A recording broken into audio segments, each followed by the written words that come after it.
The rain battered Highway 19 with the hurry of an angry ocean, drenching the pine-lined asphalt in sheets of silver that turned headlights into wavering ghosts. At 7:30 on that wild March evening, Ethan Whitaker's pearl gray Lexus lurched, sputtered, and died just 15 miles outside Tiny Willow Bend, Mississippi.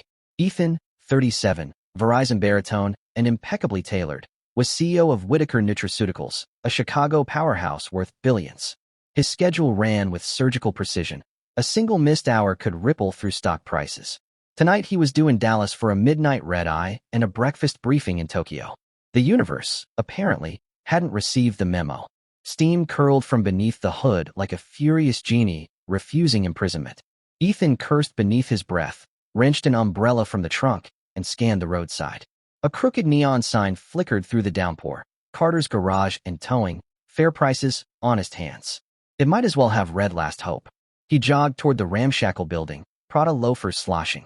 Inside, the air smelled of rubber, gasoline, and something sweet, apple cinnamon incense, burning in a coffee can.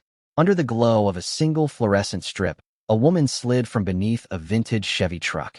Danielle Carter wiped grease-slick palms on coveralls that had once been navy, but now wore every shade of work. At 32, she carried herself with the calm heft of someone who'd wrestled a life's worth of problems into submission before breakfast. Ink-black braids were piled in a scarf, and a faint smudge of grease crossed one high cheekbone like war paint. "Evenin', sir," she said, southern vowels stretching like hammock rope. "Trouble out on 19? Ethan's jaw tightened. In his world, assistants materialized solutions before he finished asking. Here he stood alone, soaked, with no leverage but a platinum Amex. "My car simply quit. Overheated, maybe. I need it running tonight. I can pay triple, whatever your rush fee is." Danielle's brow lifted. Triple. She glanced at the clock, as if measuring daylight she didn't have. "Let's see what the patient says first." "Keys." He handed them over. She stepped into the storm with nothing but her coveralls and a ball cap, popped the Lexus's hood, and started diagnosing with a flashlight between her teeth. Rainwater beaded on her lashes. Ethan hovered, phone pressed to his ear, futilely searching for luxury tow services. The nearest dispatch offered a 4-hour ETA. Useless. Minutes later, Danielle closed the hood gently. "Busted thermostat housing, ruptured hose, and I'm guessing your water pump's singing its last hymn. Parts warehouse in Jackson can't truck anything till tomorrow morning." Ethan swallowed a bolt of panic. Tomorrow isn't an option. I have 200 employees waiting on a call at 9 a.m. Tokyo time. He reached for his wallet. "Money isn't an obstacle. Anything you need, I'll wire." She shook her head. "Sir, money won't teleport parts. I'm good, but I don't break physics." Her eyes softened, as if she sensed the tightrope he walked. "There's a B&B on Magnolia Street. Ms. Rebel, leave the porch light. Best you rest up and we tackle this right at dawn. Money fixes everything." The mantra echoed from Ethan's prep school days, but here, standing before a woman whose every gesture said integrity first, he heard it crack. Lightning split the sky, thunder rattled the corrugated walls. He inhaled, ready to argue again, and froze at a small voice from the office doorway. "Mama, we out of marshmallows?" A boy of 6 padded in, feet in mismatched socks, dragging a blanket printed with comic book heroes. Wide brown eyes blinked at the stranger. Danielle crouched. "We're good on marshmallows, Tate. This gentleman's car needs help." She looked up at Ethan. "My son, Tate Carter." Ethan's chest tightened with something unfamiliar, maybe shame. On conference calls he barked orders that shifted millions. In front of this child, he felt ridiculous, brandishing wealth as a battering ram. Danielle rose. "I'll tow your car inside so the rain doesn't chew it worse. Magnolia Street's 4 blocks down. Tell Rebo I sent you." As she backed the truck toward his Lexus, Ethan's phone buzzed. His Seago, Priyanka, texting urgent updates. He stared at the illuminated screen, then slowly powered it off. Rain hammered the roof. For the first time in 15 years, the world could wait. Magnolia Street smelled of gardenias and would smoke. Reba's B&B was an antebellum cottage that had seen better paint, but kept impeccable hospitality. Ethan spent the night in a quilted room haunted by grandfather clocks, listening to rain and wondering when his life had last been quiet enough to hear his own pulse. At dawn, coffee and biscuits filled the house. Reba, silver curls, preacher's wife warmth, handed Ethan a thermos for Danny. On the walk back, he rehearsed new incentives, private jet charters, anything to shrink time. Yet as Carter's garage came into view, he found himself hoping the repairs might take just a bit longer. Inside, Tate perched on a stool reading a dinosaur book, while Danielle muscled out the crippled water pump. Sunlight broke through the open bay, catching dust motes in golden suspension. She greeted Ethan with a nod, accepted the coffee, and dove back into work. He hovered, hands useless. "Is there anything I can do?" "Hold that light," she said. He did. Grease smeared his cuff. He didn't notice. Danielle worked with surgeon focus. Loosen, inspect, replace, while explaining each step to Tate, as if the boy were her apprentice. Ethan realized no boardroom could match this classroom. Mother teaching son resilience by demonstration. By noon, the Lexus purred again. Danielle wiped her hands. "She'll get you to Dallas." Ethan stared at the engine, weirdly reluctant. He cleared his throat. "Danielle, would you have lunch with me? As a thank you." She hesitated. "Got bills to file? Parts run to Jackson. What if I drive? My schedule just opened." Something shifted in her gaze, a flicker of curiosity.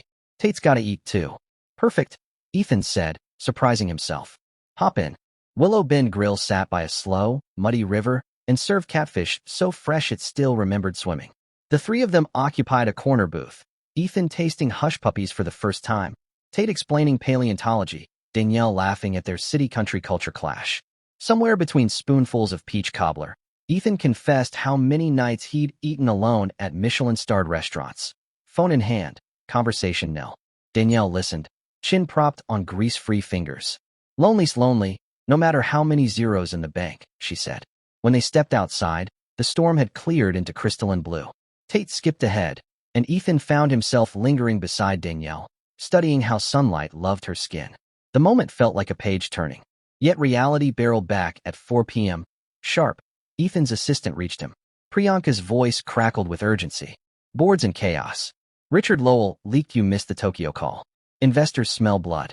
They're drafting a no-confidence motion unless you zoom in by 7. Ethan pinched the bridge of his nose. He pictured mahogany tables, forced smiles, shareholders who measured worth in quarterly statements. Tate tugged his sleeve. "Mama says a problem's just a puzzle missing the right piece." Ethan crouched, eye level with the boy. "Wise mama." He looked up at Danielle. "I can set up in your office. Need solid Wi-Fi for an emergency meeting." She hesitated, then nodded. Router's old, but stubborn. 3 hours later, Ethan sat before a webcam on a scarred wooden desk. Behind him, license plates and oil filter posters replaced his usual skyline backdrop. Board members populated the screen in angry squares. Richard Lowell, CFO and longtime rival, smelled blood. "Ethan, it's dereliction." Customers spooked. Stock dipped 5%. Ethan inhaled. He thought of Tate's mismatched socks, of Reba's biscuits, of Danielle's steady eyes while rain hammered the roof. Without planning it, he spoke. "Gentlemen, we've built a profitable giant, but I forgot what we're feeding it. People. Yesterday, stuck in Willow Bend, I realized we can't just harvest communities. We have to invest back. Starting next quarter, I propose reallocating 10% of R&D to rural health and education partnerships. Profits will follow purpose. Please don't forget to like and subscribe." A shocked silence. Richard pounced. "Idealistic nonsense. We need decisive leadership, not charity. I motion we suspend Mr. Whitaker pending review."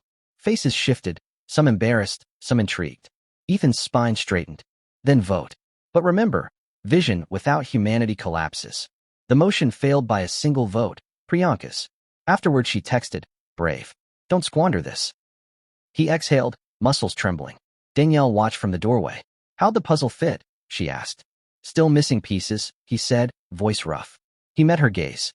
"One I might find here." The next morning, Ethan lingered, ostensibly for a final systems check on the Lexus. In truth, he couldn't shake Willow Bend's spell. Danielle loaded Tate into a beat-up pickup for school. On impulse, Ethan asked, "May I drive him? My car needs a real-world test." Danielle arched a brow. "Know the way. Tate can navigate."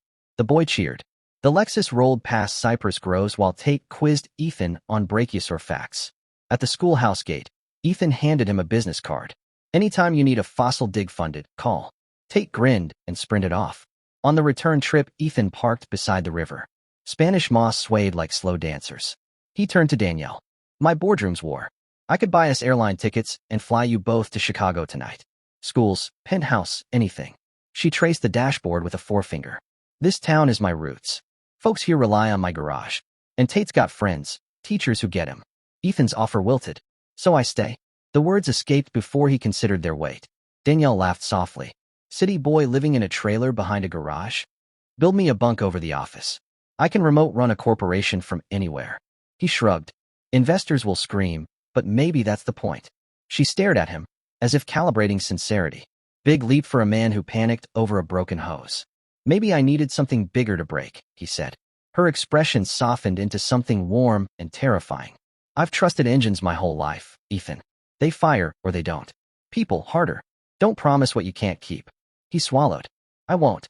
And for the first time, he believed it. Days passed in unlikely routine. Ethan negotiated deals via satellite while helping Danielle sort invoices, run diagnostics, even scrub brake rotors. Word traveled. The billionaire CEO hiding out in Willow Bend. Cameras appeared. Reporters sniffed scandal. Danielle feared disruption, but Ethan faced them on the gravel lot. I'm here because Carter's garage reminded me capitalism runs on community. Get that headline right.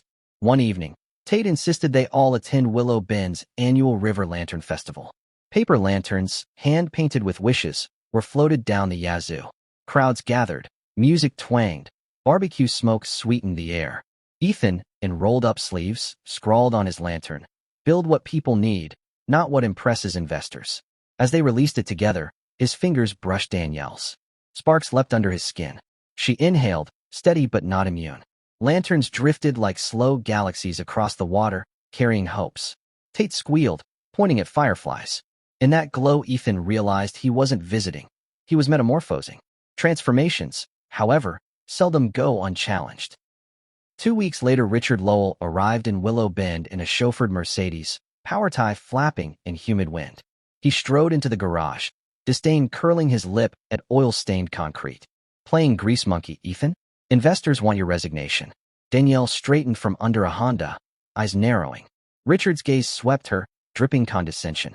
And this is the siren who lured our CEO into Fantasyland. Ethan moved between them. Leave, Richard. Not until you sign. Richard brandished documents. The board approved a golden parachute. Walk away quietly, or we sue for breach of fiduciary duty. Your duties to shareholders, not your ego, Ethan said. Richard smirked. Shareholders prefer profits to fairy tales about rural uplift. A tense hush swallowed the garage. Danielle's jaw set. Tate, hiding behind a tool chest, trembled. Ethan took the papers, skimmed them, then calmly tore them in half.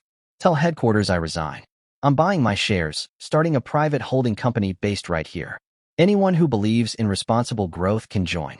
Otherwise, good luck explaining why you pushed out the founder during record earnings. Richard's face blanched. Lawsuits, he realized, cut both ways. He spat a curse and stormed out, tires screaming down Magnolia Street. Danielle stared, eyes wide. You just scorched your empire. Ethan exhaled. Maybe it needed burning. He turned to Tate. Kiddo, ever help roast marshmallows over a bonfire? Tate grinned. Danielle laughed, shaky but sparkling. And just like that, ashes felt like fertile soil. Months sped by. Whitaker Carter Innovations opened in a renovated cotton mill, hiring locals, funding STEM programs, and launching eco-friendly supplements grown in Mississippi soil. Skeptical analysts predicted collapse. Quarterly reports proved otherwise. Ethan moved into a modest clapboard house 3 lots from Danielle's, joining Saturday fish fries and gospel Sundays. Nights, he and Danielle sat on her back porch, cicadas humming, talking about engines and ethics. Attraction ripened into something sturdier than romance. Respect. Yet Danielle kept a cautious moat. One humid August evening, Ethan asked, "What scares you most?" She stared into her sweet tea glass. My mama counted on a man's promises, wound up with heartache and debt. I got Tate in this garage because I vowed never to need saving. Ethan's voice dropped. I don't want to save you. I want to stand next to you. She met his eyes, and the moat began to drain. Autumn painted the cypresses gold when the twist none of them saw coming arrived. Tate collapsed in the schoolyard, feverish. Doctors in Jackson diagnosed a congenital heart defect missed at birth. Surgery was urgent, but out-of-network costs soared. Danielle's insurance covered a fraction. Ethan offered a blank check. Pride warred with desperation. Then she accepted, tears cutting tracks through stoic composure. The night before surgery, Ethan sat beside Danielle in a hospital waiting room that smelled of bleach and dread. She whispered, "If he doesn't wake up." "He will," Ethan said, yet terror clawed his voice. Hours later, the surgeon emerged with a tired smile. Textbook success. Danielle crumpled in relief. Ethan caught her, holding until trembling eased. In that crucible, the last walls melted. Winter dawned crisp and clear on New Year's Eve when Willow Bend gathered by the river for fireworks. Ethan lured Danielle and Tate onto the pier just before midnight. Stars blazed overhead. He handed Tate a sealed envelope marked Engineer-in-Chief. Inside, a deed placing Carter's garage and Tate's name on his 18th birthday, plus a college trust. Then Ethan turned to Danielle, pulled a velvet box from his coat. First night we met, I joked money could rush anything. I was wrong. Some things need time, and I cherish every minute that brought me here. He knelt, voice shaking. Danielle Carter, will you marry me and keep teaching me what matters? Tate's gasp echoed. Danielle's eyes flooded, but her voice was steady. You already learned. Yes. Fireworks burst, painting their silhouettes crimson and gold as confetti-poppin' townsfolk erupted in cheers. The wedding that spring filled Willow Bend's chapel with magnolia blooms and gospel harmonies. Priyanka flew in, having steered the old corporation into an ally instead of a rival. Reba catered peach pie. Richard sent an apology letter and a hefty donation to Tate's Heart Foundation. When Danielle walked the aisle, grease stains nowhere in sight. Ethan felt every cog of his previous life lock into a new configuration. Vows were spoken, rings exchanged, the circle of a water pump, Tate observed proudly, and the congregation roared approval. They honeymooned nowhere exotic, choosing instead to restore an abandoned riverside warehouse into a free tech workshop for local teens. On opening day, Tate, scar faint but heroic on his chest, cut the ribbon with dinosaur-handled scissors. Years later, journalists would cite Whitaker Carter innovations as proof that purpose-driven capitalism could thrive. Ethan, now rarely in suits, credited Danielle. Danielle credited stubborn engines and second chances. Tate, graduating MIT with honors, credited them both, and the puzzle pieces they taught him to find. But in quiet moments, long after reporters left and spreadsheets slept, Ethan and Danielle sat on that porch, hands twined, listening to river frogs, grateful the Lexus had broken down on a stormy Mississippi night, because sometimes the heart must overheat before it can be rebuilt to run true.